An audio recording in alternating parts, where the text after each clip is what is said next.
safiirka Soomaaliland fadhiya dalka Sweden Sakariya Cismaan Wacays ayaa soo gaaray magaalada Burco waxaana munaasabad qada sharaf u sameeyay golaha deegaanka degmada Burco waxaana munaasabadaasi ka soo qayb galay barasaab ku xigeenka gobolka Togdheer iyo sidoo kale maayar ku xigeenka degmada Burco haween iyo sidoo kale waxgarad waxaana ugu horeyn soo dhaweyn halkaasi ka yiri xildhibaan Siciid Axmed Raage iyo maayar ku xigeenka Burco iyo sidoo kale barasaab ku xigeenka gobolka Togdheer iyo madaxa jaaliyadda Sweden ee reer Soomaaliland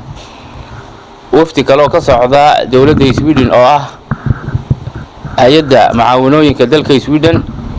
waxaanu leenahay ku soo dhawaada magaalada Burco gacmo furan iyo qalbi furan in waxay wafdigani daba socdaan xiriir hore naga dhaxeeyay hadaanu nahay degmada Burco iyo maamulka gobolka jaaliyadda reer Sweden iyo dawladda reer Sweden waanu sanadkii dhamaaday bilowgiisii wafdi aanu kamid ahay booqasho ku tagnay wafdigaas oo gogol xaar u ahay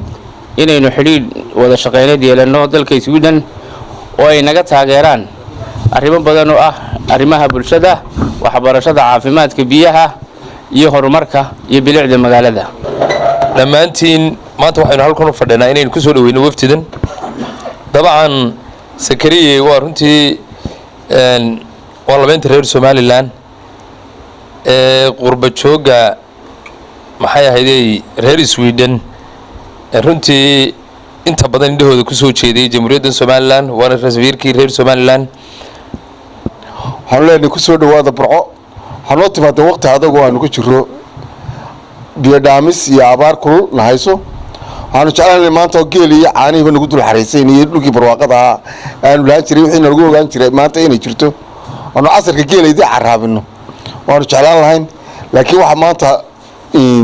nahaysto waa dhibta adag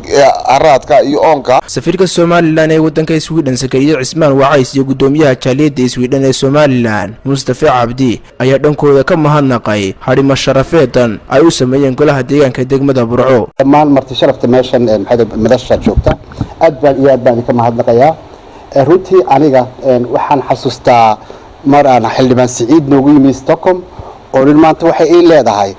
qiimo gaar ah ee sameynaysa inuu xildhibaan Siciid ila joogo runtii inaad ilmaado oo gobolka Burco joogo qiimo aad iyo aad u sareeya ay tahay oo aad ugu faraxsanahay hadaan soo raagayna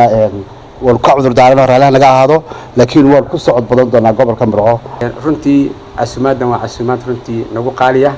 gaar ahaan aniga nagu qaaliya horena intaan halkan gobolkan imaanay casuumad lamida wali ma arag oo tii ugu horeysay runtii